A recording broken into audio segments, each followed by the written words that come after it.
Everyone thought Eleanor Vance had the perfect life, a billionaire husband, a luxury penthouse, and a baby on the way. But behind the diamonds was a cruel secret. Julian was protecting his mistress while neglecting his pregnant wife. This story teaches us that love without respect is only a beautiful cage. Is there anything you want to tell me about these photos, Give us darling? one like and one share for more I can powerful explain, stories. it's not what it looks like. Thanks for watching. The terms are He finalized. had the We can world proceed at with the his feet, signing. a Acknowledged. We massive are moving fortune, forward as a agreed. pregnant Consider wife it done. waiting at home, and a dark secret that threatened to destroy everything he had built. Eleanor believed her life was the perfect fairy tale, but behind the scenes, Julian was bleeding his empire dry not to support their growing family, but to fund a life for a mysterious woman. And it went far deeper than jewelry or expensive gifts. This was a calculated, cold-blooded betrayal. He was pouring millions into this mistress while his own wife struggled with unpaid medical bills. This goes beyond simple cheating. It is a chilling tale of greed, deception, and a shocking reveal that will absolutely shake you to your core.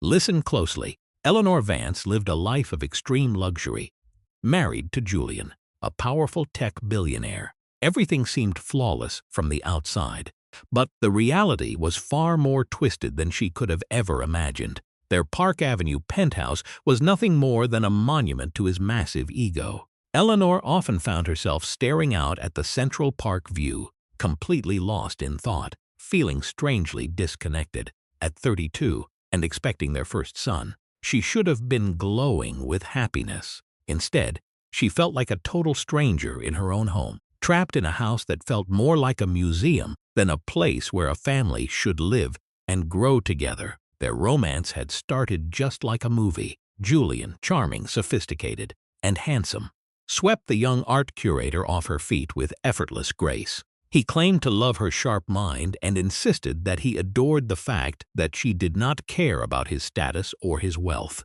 5 years later, that spark was entirely dead, replaced by endless, cold business calls and hollow dinners where they barely exchanged a single word of any real substance.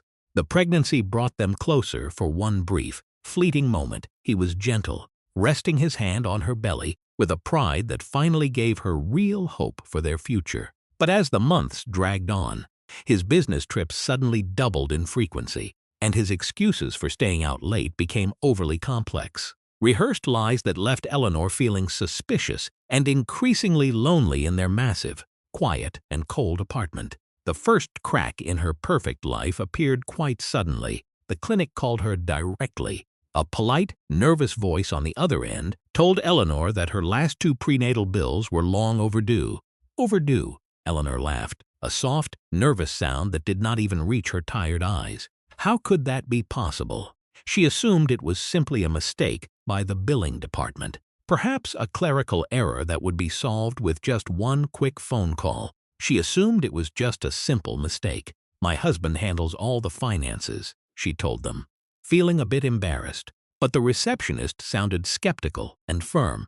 "Maybe you should just send him a reminder," she added. Eleanor felt a sudden, hot flush of intense shame creep up her neck. It was humiliating. She had never had to worry about money, and now she felt like a common debtor in her own Dr. S. office. A Vance family bill being late was impossible. That night, she brought it up while Julian was busy fixing his tie. He looked exhausted, like a man carrying the weight of the world on his shoulders. "Prenatal bills. Darling, please do not worry your pretty little head over such small, trivial things," he said dismissively, not even looking her in the eye. He acted as if the entire subject was beneath his concern. "I will have Marcus fix it by tomorrow morning. It is likely just an intern failing at the basic paperwork," he said. Marcus Thorne was Julian S. Loyal, but clearly overworked. Chief Financial Officer.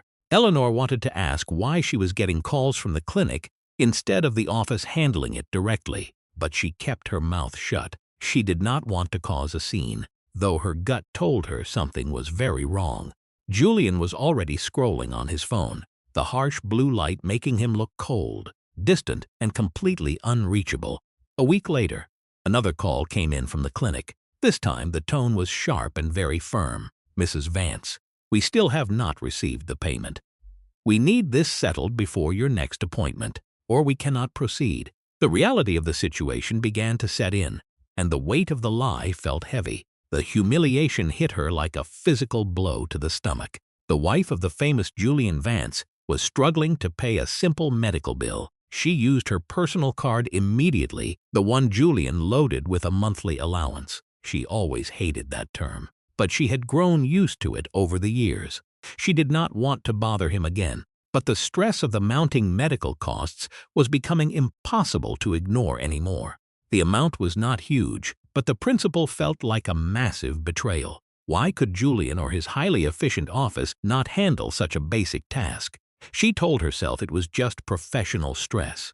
He was building a massive new headquarters in Berlin.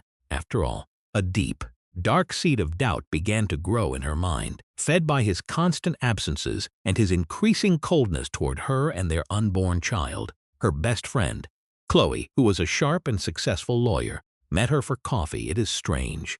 Julian is not broke, and Marcus Thorne is a genius with numbers. He would not miss a payment twice, Chloe said, leaning in. What are you saying? Eleanor asked, her hands trembling as she held her tea. She felt terrified to hear what her friend might actually be suggesting about her husband. Either this is deliberate cruelty, or something is draining Julian so much that his systems are failing. Neither is good, Chloe said, looking concerned. Is he still acting cold? Eleanor nodded, a heavy lump forming in her throat as she thought about their broken home. She felt like a stranger in her own life, desperately searching for the man she once knew, but finding only shadows and empty promises instead. He is very distant. He was in Milan last week for a conference, she explained. When I called the hotel, they had no record of him being registered there at all. Chloe looked absolutely shocked. Did you ask him about it? He said he stayed at a colleague's home. His excuses sound hollow. Even to me, Eleanor admitted. She realized then that she could not keep trusting these explanations anymore. I hate feeling like a detective in my own house, Eleanor sighed, feeling tears prick her eyes. Chloe squeezed her hand tightly. Sometimes you have to be, she said. Then things got much worse. Eleanor went for her next scan, and the desk clerk stopped her at the exit to demand payment on the spot. The embarrassment was intense, and the feeling of being exposed in public was absolutely crushing. This time, her personal card was declined instantly. Her face went pale and she felt dizzy. The clerk, Martha, looked at her with genuine pity. It happens, dear. Try another card, she said kindly. Eleanor fumbled in her purse, her hands shaking violently. She knew that any card linked to Julian's main accounts would likely fail too, but she had to try something to escape the situation. She knew all her other cards, which were all linked to Julian's primary account, would fail just like the first one. She did not have enough cash on her. I left my main card at home, she lied, her voice barely a whisper. Can you just bill me later? Martha gave her a tight, sympathetic smile that made Eleanor want to run away and hide. It was the lowest moment of her life. Eleanor felt the world start to spin. Being pregnant at a top hospital and unable to pay for her own routine care was a bitter, cruel irony. Julian could buy entire companies just for fun, yet he would not cover his own wife's basic medical needs. The realization of his neglect felt like a sharp blade to the heart, changing everything she thought she knew about him forever. She called Chloe, who transferred the money right away. The pitying stares from the hospital staff were agonizing to endure. That night, Eleanor did not wait for an apology. She marched straight into Julian's office, a cold, dark room dominated by a massive mahogany desk that seemed to swallow the light. She was done with the games, done with the excuses, and ready for the absolute truth. He was on the phone, speaking fluent German, a clever trick he often used to keep her out of his business dealings. She stood there, arms crossed tightly over her chest, until he finally hung up and glared at her with annoyance. He held up a finger, signaling for her to wait. Eleanor did not move an inch. She held her ground, feeling a new, fierce strength taking over her fear. His voice was cold as ice when he finally spoke. Eleanor, I am in the middle of a major negotiation. So was I, Julian, she snapped, her voice finally shaking with rage. I was busy negotiating how to pay for my own medical scan because my card was declined.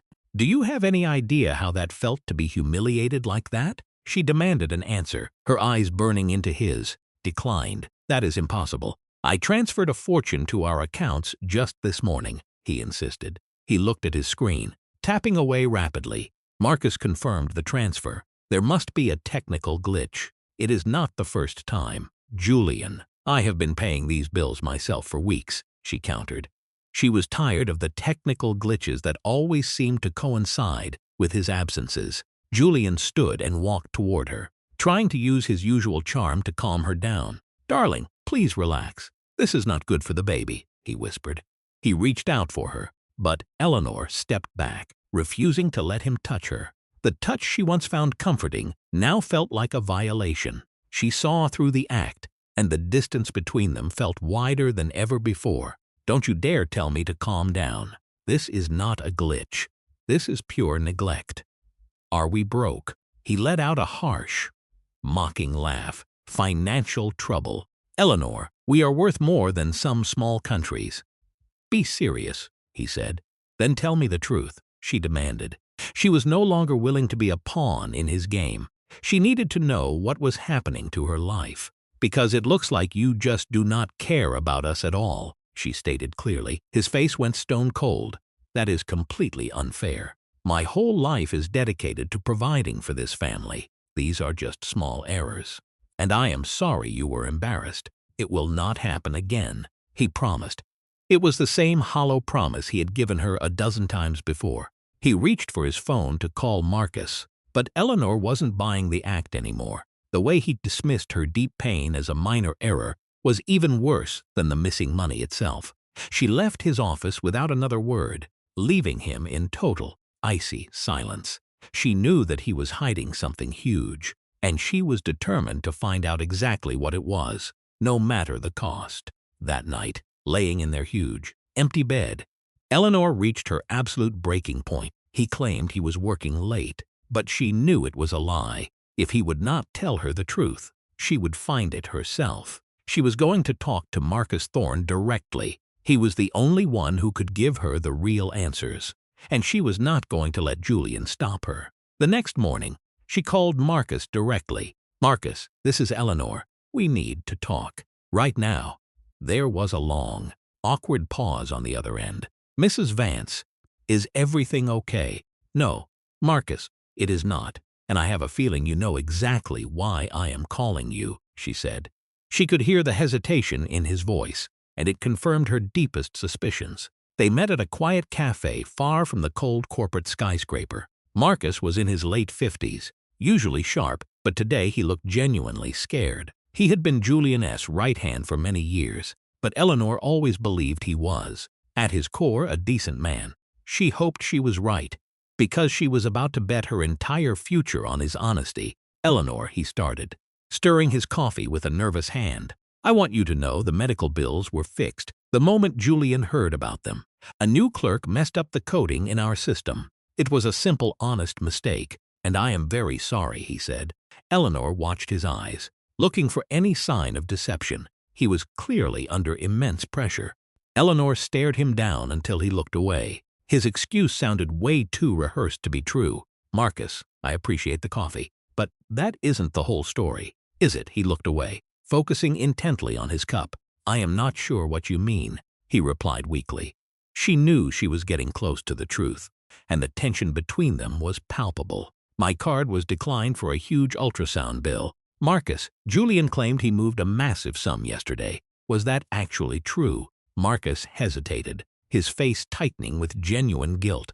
Yes, a standard monthly transfer was made, he admitted softly, but the look on his face suggested that the transfer did not go where she thought it had gone. Standard, Eleanor pushed him.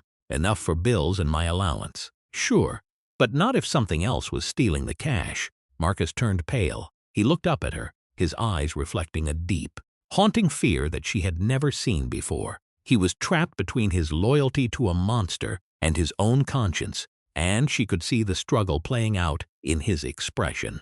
Eleanor, my job, my loyalty to Julian. Your loyalty is why I am here, she interrupted him.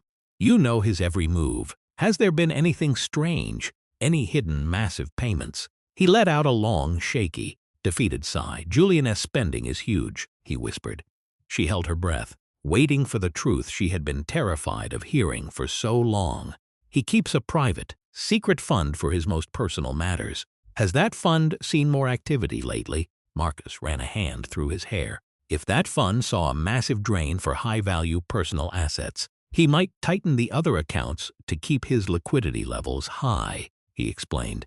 The pieces were finally starting to fall into place, forming a picture she hated. Julian hates seeing his primary accounts drop below a certain number. Eleanor felt a cold, deep chill wash over her. High-value assets like what? Marcus, art jewelry. He looked pained, unable to answer her directly. He is my husband. Marcus, please tell me, she pleaded.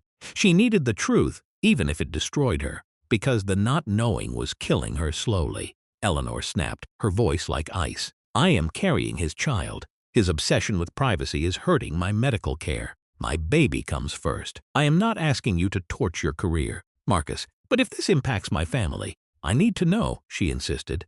She could see that she had finally broken through his defenses.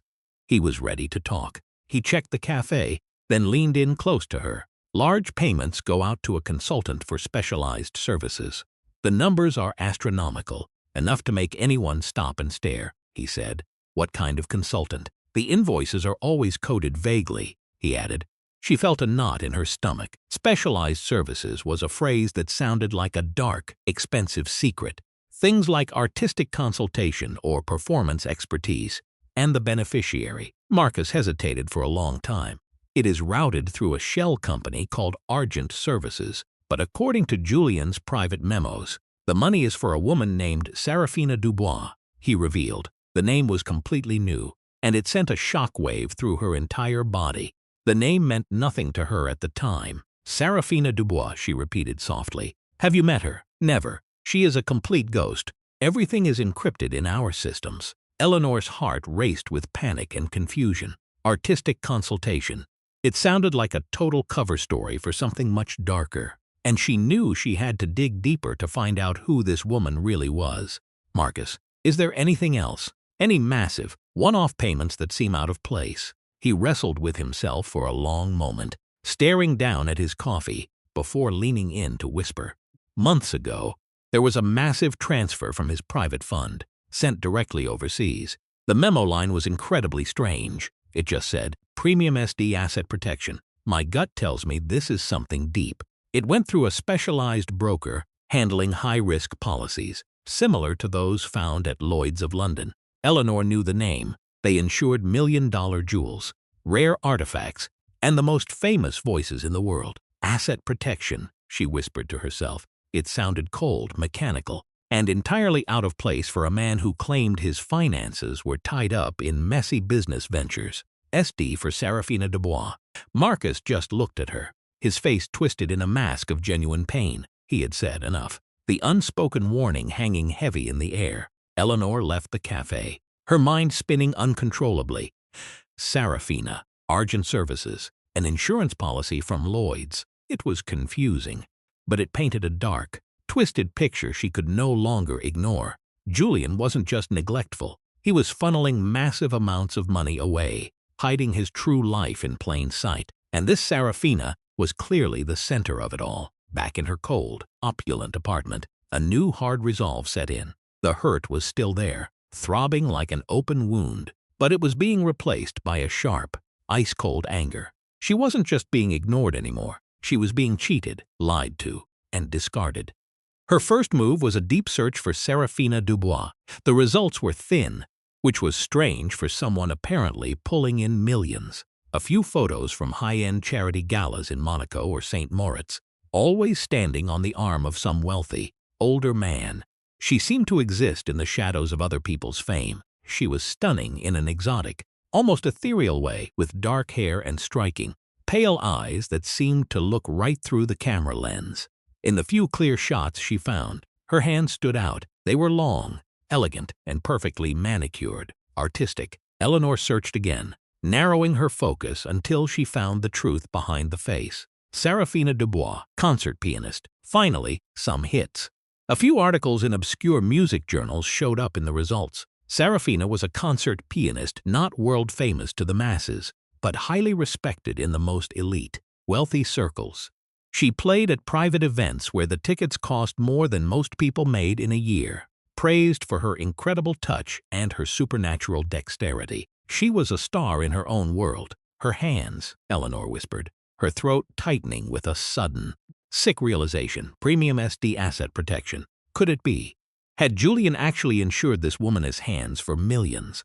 It sounded completely insane, but as she looked at the dates, everything started to fit. Julian was a cold, pragmatic shark who never did anything without a return on investment. Why insure a pianist's hands unless she was more valuable to him than Eleanor could ever guess? She needed cold, hard proof to confront him. Remembering what Chloe had said about her connections, she knew exactly who to call to get the truth.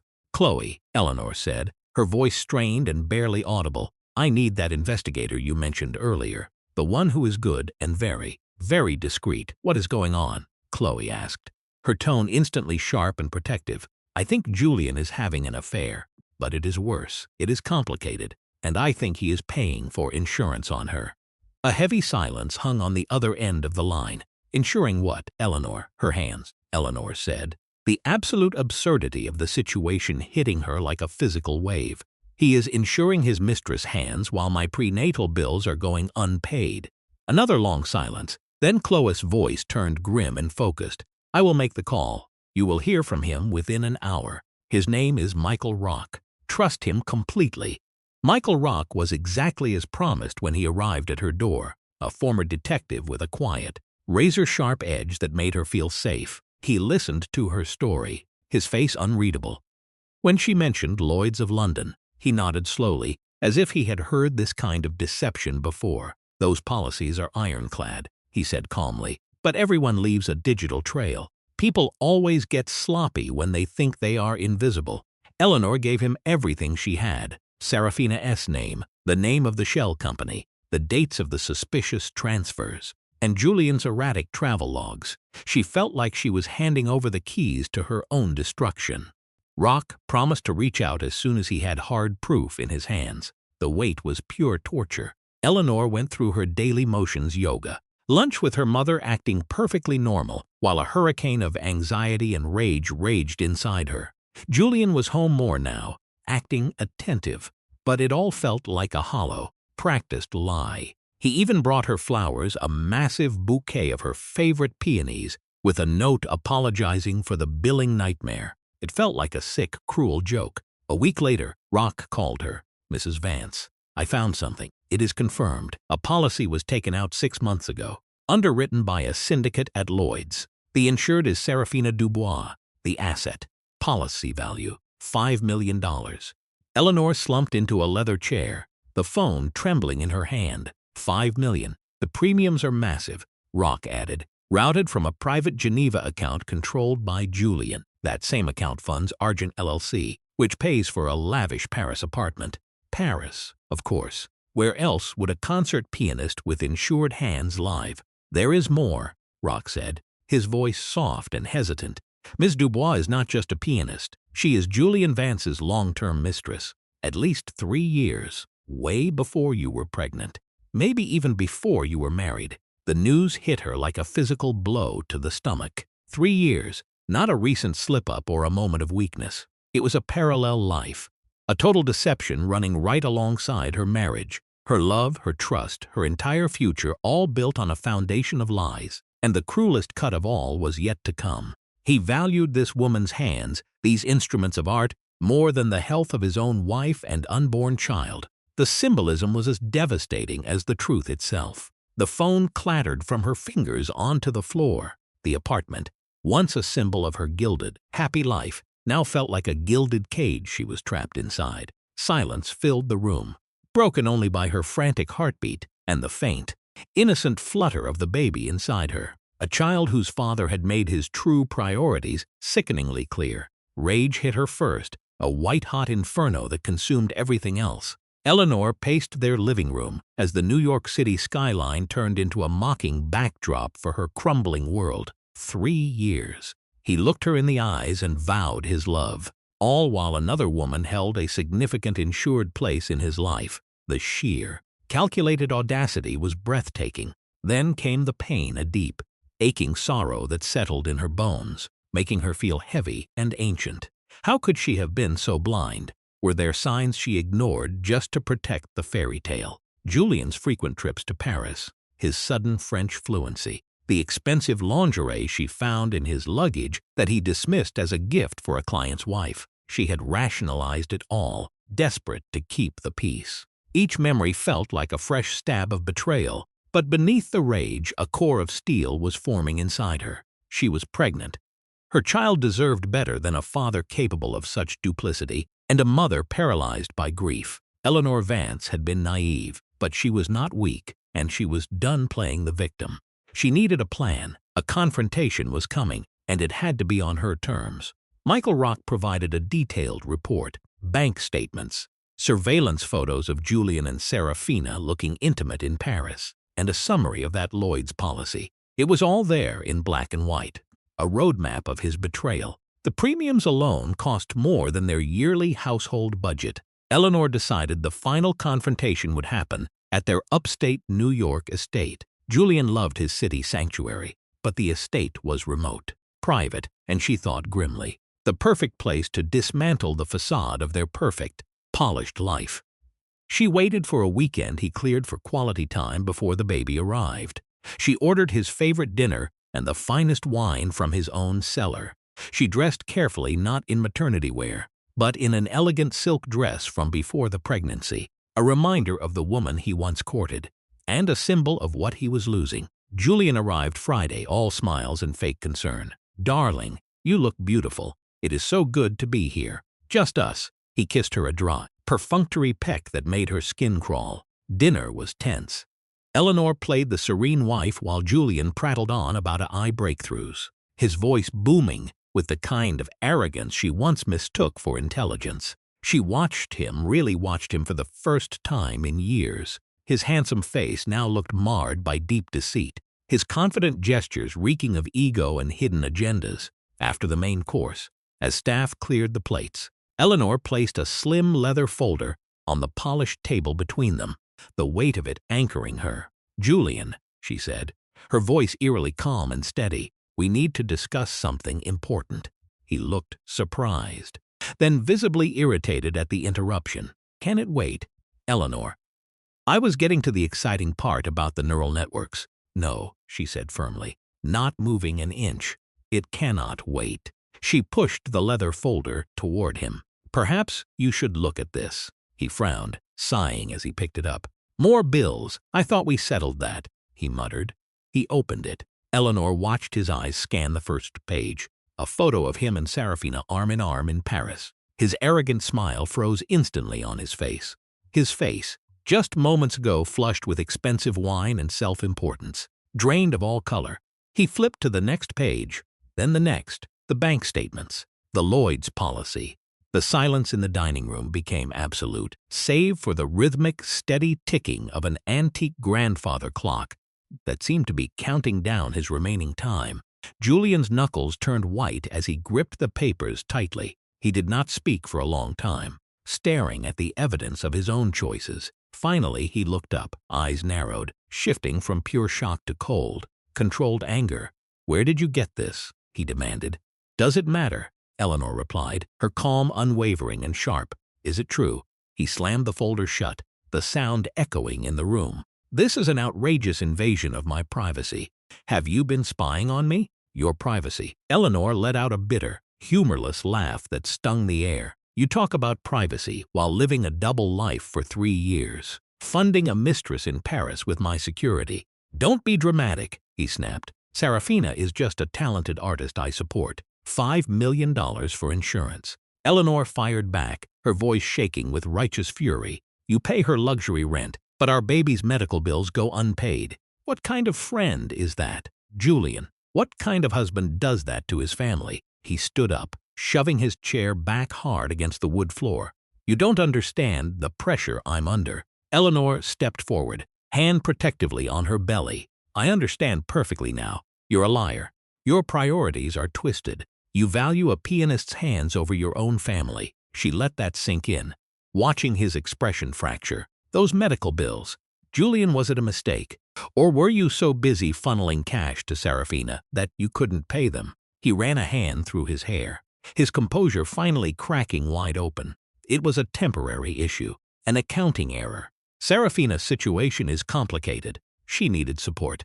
Needed support. Eleanor's voice dripped with deep sarcasm. Millions, while I was humiliated at the doctor, unable to pay for an ultrasound. Do you know what that felt like for me? He looked away, unable to meet her gaze, his shame finally surfacing. I apologized. I begged for forgiveness. I told her it was just a mistake, a moment of weakness that meant nothing. But Julian, Eleanor whispered, her voice cutting through the air, cold as industrial steel. It was never a mistake. It was a choice. You chose her. She took a slow sip from her wineglass, her hand steady, watching him over the rim. Why the deception? Why Serafina? Julian just stared at her, his face a disaster of guilt and desperation, looking like a man who had finally realized the floor was disappearing beneath his feet.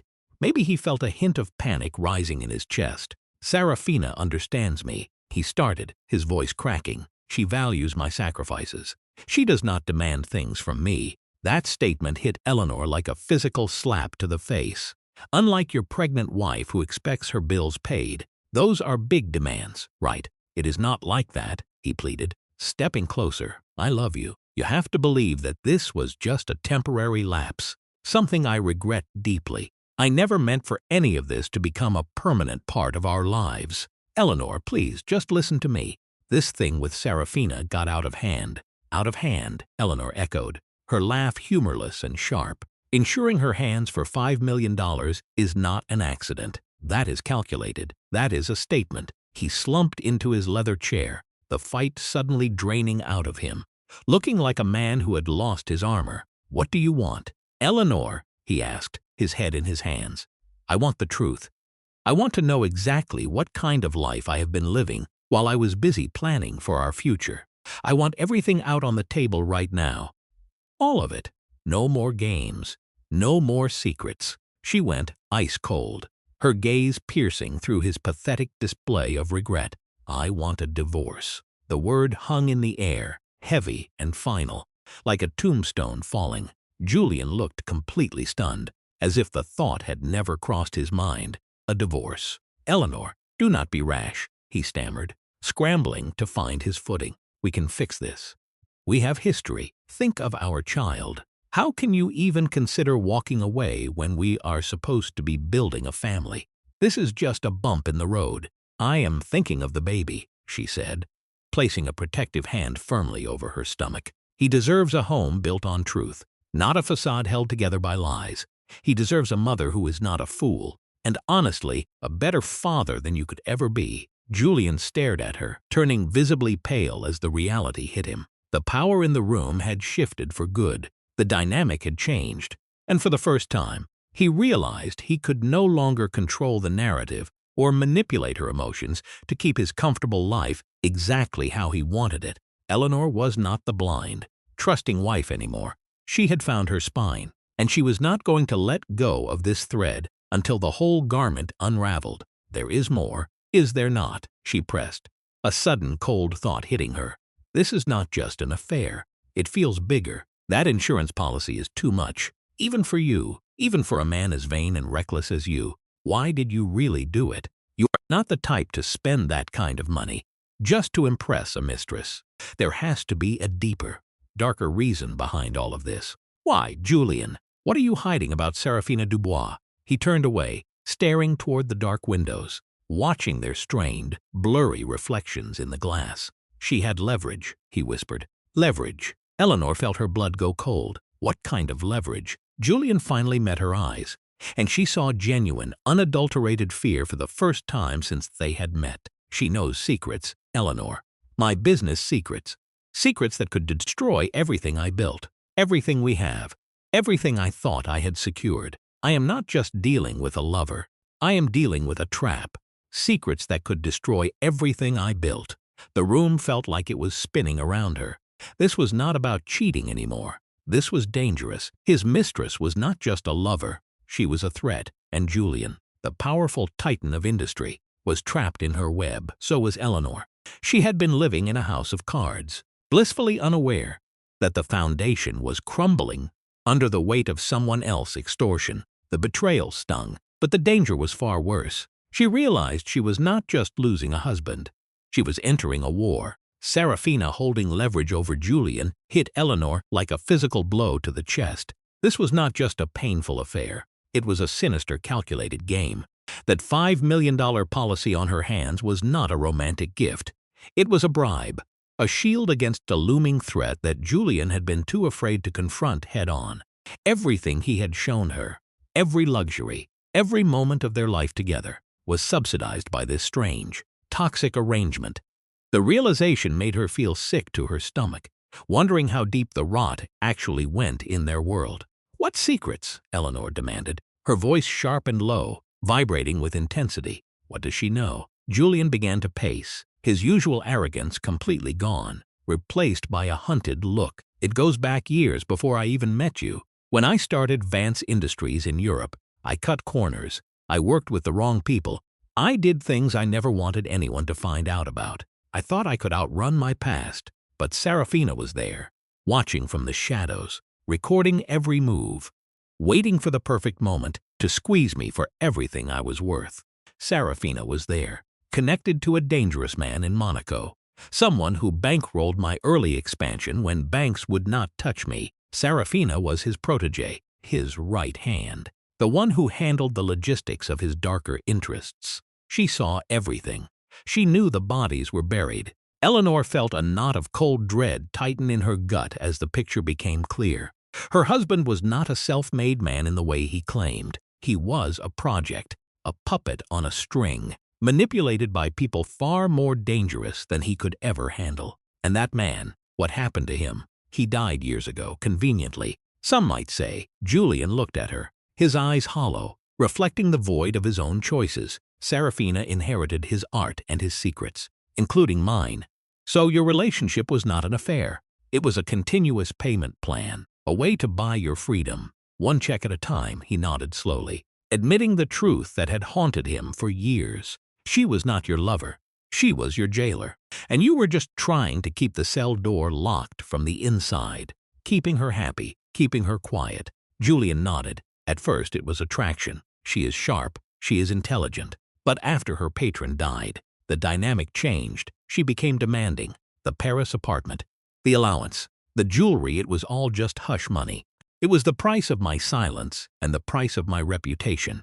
I thought if I gave her enough, she would eventually be satisfied. But her appetite only grew. Every success I had just raised the stakes. I was not paying for love. I was paying for my own survival in a world that shows no mercy. She called it her due for her silence and the insurance on her hands. Eleanor pressed, needing to know every detail. Why those? He let out a bitter, jagged laugh. That was her masterpiece. Her hands are her life, she told me. She claimed that knowing me put her at risk from my old associates. She wanted a guarantee that if anything ever happened to her career, she would have a massive payout. It was her insurance policy, but she made me the one who paid the premiums. It was a constant reminder of who really held the cards in this partnership. She said if anything happened to her playing, she would release her memoirs. Memoirs that would detail every dirty deal, every backroom handshake, every crime I committed in those early days. He stopped in front of Eleanor, looking defeated. The policy was not for her hands. It was to protect me, or so I told myself. It was a way to keep her tied to my success, thinking that if I succeeded, she would have her payout, and if I fell, she would lose everything. I was trying to turn my extortionist into my business partner. Golden handcuffs. If she is well paid, she has a stake in my success. Eleanor sank into her chair, the weight of the situation crushing her. Her husband was not just a cheater. He was compromised, tangled in a criminal mess, and owned by his mistress. Every gift he gave her, every vacation, every moment of love was just another payment to a woman who held his life in her manicured hands. She had been living a lie, married to a man who was essentially a hostage in his own empire, terrified of a woman who knew where the skeletons were buried. The unpaid nursery bills felt like a small, pathetic footnote in a much darker story. He had not forgotten them. He was just too busy paying off a woman who held his empire in her manicured hands. So all this time, Eleanor said, her voice trembling with anger, you were managing a ticking time bomb, and you thought I would not notice. You thought you could just balance your books while your life was falling apart. You sacrificed our security for your own cowardice, and you never even stopped to think about what you were doing to us. I wanted to protect you, Julian whispered, reaching out to touch her hand, but she recoiled. I thought I could handle her. Keep it separate. Separate. Eleanor's voice rose, echoing in the quiet room. It is our life. Her shadow has been poisoning our home from the start. Why not go to the authorities? Why not end this before it got so big? He looked at her like she was absolutely insane.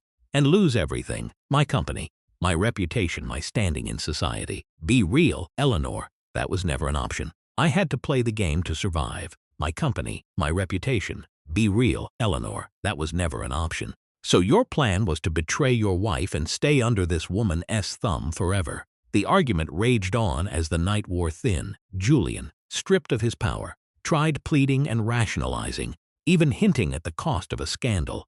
He talked about the industry, the implications, the sheer number of people who would lose their jobs. But Eleanor was unmoved. She saw through his self-serving excuses. He was not protecting anyone. He was just trying to protect himself from the consequences of his own past. But Eleanor stayed firm. Trust was gone, and there was no rebuilding that foundation. By dawn, they reached a fragile, exhausted truce. Julian agreed to the divorce. He also agreed to full transparency about Serafina, but only with Eleanor and her lawyer, Chloe, whom she insisted join them immediately.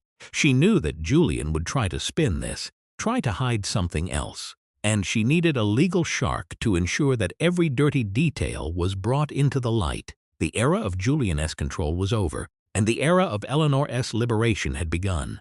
Chloe arrived by midday, grim but ready as Eleanor explained the night's chaos. Marcus Thorne arrived too, pale and anxious, clearly relieved the charade was finally ending. The next few days were a blur of tense meetings in the library, maps and documents strewn across the table like a war room.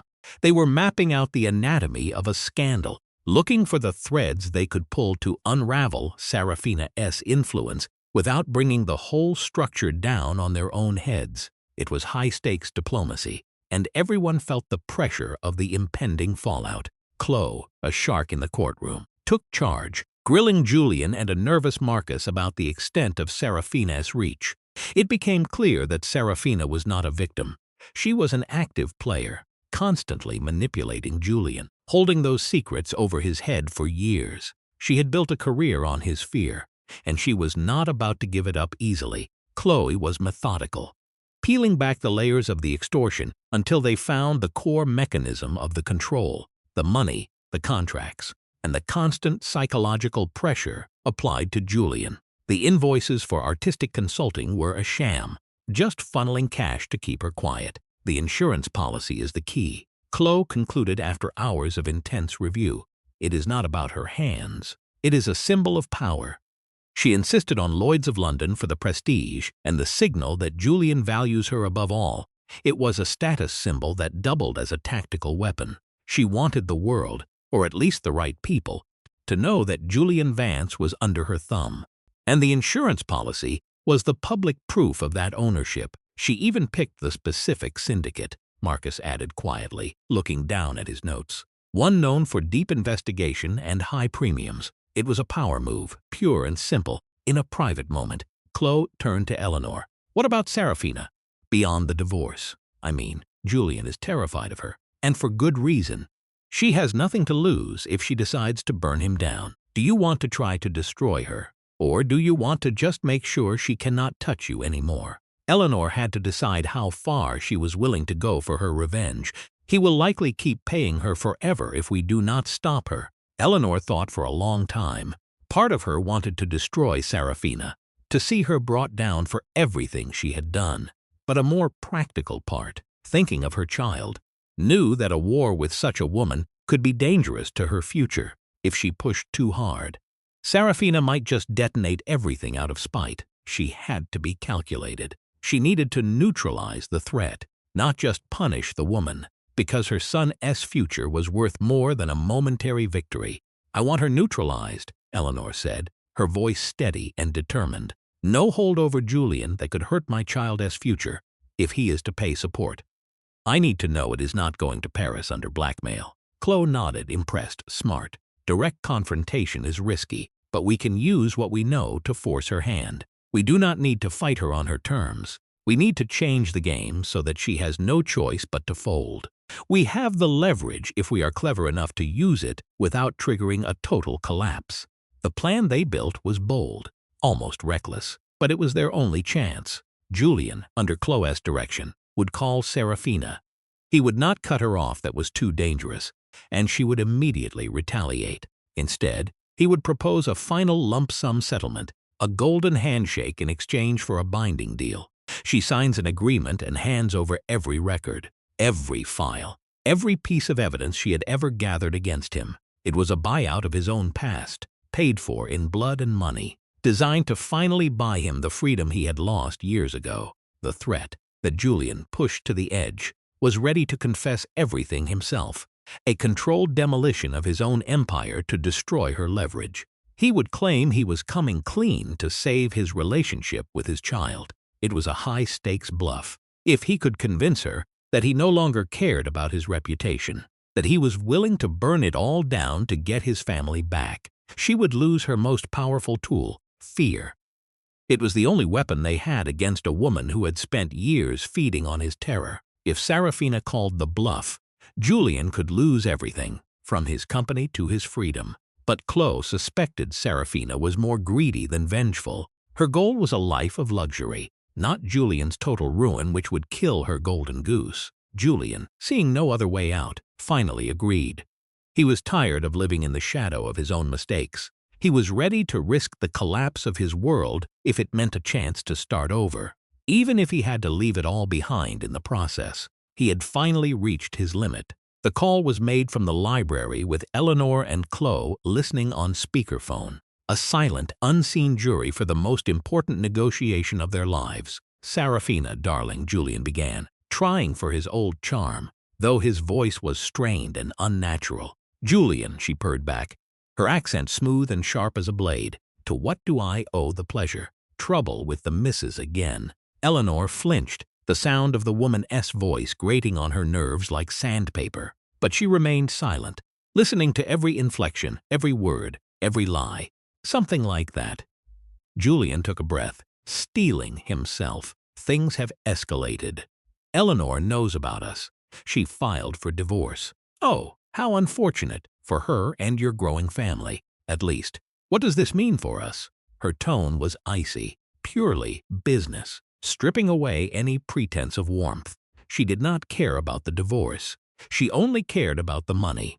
She was already calculating the impact on her own bottom line, already thinking about how to ensure her payments continued, even if Julian's marriage was dead. She was a shark smelling blood. "It means change," Julian said, while Chloe fed him lines on a notepad. "I am offering a final settlement, generous, in exchange for your silence and every souvenir you kept from your former benefactor." Serafina laughed, a low, chilling sound that made Eleanor shudder. "A final settlement. Julian, darling, our deal is for life." Forgot the terms. She was confident, sure of her power. She had played this game for years, and she knew Julian was too terrified of the truth to ever break free. She thought she had him in a corner, just like always. "I have not forgotten a thing," Julian snapped, his frustration finally showing. "But if this divorce turns ugly, and it will if you do not play along, my financial records go public. My lawyers are advising full disclosure of certain past indiscretions to stop the bleeding. If I go down, you go down with me. You will lose your leverage, your reputation, and your lifestyle in one stroke. Think about it, Serafina. Do you want to be the one responsible for the collapse of the empire that feeds you, or do you want a fortune in your hand? Your leverage vanishes if I tell the story first. Think, Serafina, a clean break or a long, messy war where your value plummets with mine." Silence stretched out over the line, thick and heavy. Eleanor held her breath, wondering if the bluff would work. "You would not dare," Serafina said, though her voice wavered for the first time. "You know what they will do to you if you speak up. "You are a coward, Julian. You have always been a coward." She was trying to regain control, trying to put him back in his place. But the hesitation was there. "Try me," Julian bluffed, his voice steady. "I have a child to think about now. Priorities have shifted, and I am done living in fear." "How much is this settlement?" Serafina asked. "All business now." The negotiation was on. It was a dark, high-stakes game played through encrypted calls and shadow lawyers living in the gray areas of the law. Every word was chosen for maximum impact, every concession calculated. They were circling each other, two predators fighting over the carcass of a past life, while Eleanor watched, waiting to see who would emerge victorious. Serafina was a shark, pushing for an astronomical sum and refusing to hand over the souvenirs, recordings, photos, and documents detailing Julian's early crimes. Julian, coached by Chloe and a grimly determined Eleanor, stayed firm, despite her own heartbreak. Eleanor's tactical mind was sharp, cutting through the emotional noise. She pushed Julian to keep the pressure on, to remind Serafina that her power was entirely dependent on Julian's current standing. If he fell, she fell, and there was no backup plan for her to fall back on. It was still a fortune, enough for a lifetime of luxury, but far less than she wanted. The deal hinged on two things: the return of every incriminating file and an ironclad agreement that she would never speak his name again. Their main weapon, the threat that Julian would burn his own past to destroy her leverage. It was a gamble that relied on her greed being stronger than her desire for revenge. And as the lawyers hammered out the details, it became clear that Serafina was, if nothing else, a capitalist at heart. She chose the payout. During the chaos, Eleanor claimed her own future. She left the penthouse for a light-filled apartment on the Upper West Side that Chloe found. It felt real, untainted by the ghosts of Julian's past or the shadow of his mistress. She hired her own team, started therapy, and found peace in the quiet moments, waiting for the kicks of her unborn son. She had lost her husband, but she had saved herself. The silence of her new life was not a burden. It was a relief, a fresh start in a world that was finally, truly, her own. Her anger had settled into a dull, throbbing ache, but it was now fueling a protective and fierce resolve. The entire dynamic of the game shifted the moment Chloe's private investigator finally unearthed the truth. Serafina Dubois was not her real name at all. She was actually Sophia Petrova, hailing from a bleak, gray, industrial town buried deep in Eastern Europe. And more importantly, she had a dark past that she had spent years desperately trying to hide from the world. It was a past she worked incredibly hard to bury beneath layers of luxury and lies. If that truth were ever revealed, her carefully constructed, sophisticated mystique would shatter into 1,000 pieces instantly. Moreover, the investigators found concrete evidence that Serafina was not merely an observer of her mentor's shady business affairs. She was an active partner, deeply involved in his most dangerous and illegal dealings, effectively making her just as guilty as the man she served. Armed with this leverage, Chloe told Julian that it was time to make one final, non-negotiable offer. He needed to hint that if Serafina refused to back down, the truth about her hidden past and her mentor's crimes would reach the authorities in Monaco and France without delay. It was finally time for that woman to get a taste of her own medicine, and Julian knew that Chloe was right. The tables were finally turning, and he had the power to make it happen. Serafina, being the ruthless pragmatist she always was, realized that her carefully curated world was rapidly crumbling around her. She had no choice but to fold. A secret meeting was arranged in the quiet, neutral ground of Geneva. Julian traveled there with Marcus Thorne acting as his witness to ensure everything went according to plan. Meanwhile, Ella Lenina, acting on Chloe's wise advice, stayed safely back in New York to avoid any unnecessary drama or conflict.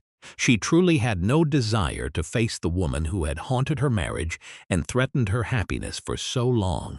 Marcus later reported that Serafina was as cold and beautiful as ever, showing no cracks in her icy exterior. She handed over an encrypted drive and an antique key to a secure, private safe deposit box. The transaction was remarkably swift. The expensive, ridiculous insurance policy on her hands was finally finished, and her leverage was gone. the total value of that policy, minus the hefty penalties, was folded directly into the settlement, a profitable performance. "Julian," she said with a ghost of a mocking smile as she finally signed the papers. But as every performer knows, every show eventually ends. She walked out of his life forever, still wealthy enough to live comfortably, but completely stripped of the influence and power she once held over him. She was just another ghost of his past. For Julian, the sense of relief was massive, like a heavy weight being lifted from his shoulders after months of stress. But his personal life was still in ruins, and the divorce proceedings continued to move forward. Elenina negotiated a fair and reasonable settlement, ensuring her son's future was secure. But she deliberately refused to destroy Julian completely. She wanted peace for herself and her child, not a scorched earth war that would leave everyone empty-handed. She insisted on creating a comprehensive trust to protect her child's financial support from any future business collapses or bad decisions Julian might make. Months later, surrounded by the quiet hum of a new life, Elenina finally welcomed her healthy baby boy into the world, naming him Ethan. He was the bright, shining light in a time that had been filled with nothing but shadows, and she promised herself that he would never know the chaos she had just endured. Holding him close, she felt an overwhelming surge of hope that she hadn't felt in years. She now had a purpose that went far beyond Julian Vance and his tangled web of secrets. Ethan was her absolute focus, the center of her new, peaceful universe. Julian, now humbled and clearly broken by the recent events, tried his best to be a decent father to the boy. He visited often, but the air between him and Elenina was always strained, filled with unspoken regrets. His old, arrogant swagger was completely dead, replaced by a quiet, somber reflection that never quite left his eyes. His corporate empire still stood, barely saved by the secrets he had guarded, but he was a fundamentally changed man, permanently marked by the public scandal that nearly ended his career. He finally paid the outstanding prenatal bills, including a handwritten apology that, for the first time in their marriage, actually felt like it came from his heart. It was a small, almost insignificant gesture, but it successfully closed that painful book for good. She never saw Serafina again after that day in Geneva. Sometimes a photo would surface in the magazines of her at some distant, expensive resort, always appearing alone, always dressed to kill. Her hands were adorned with new, sparkling rings, but they held no power over Elenina anymore.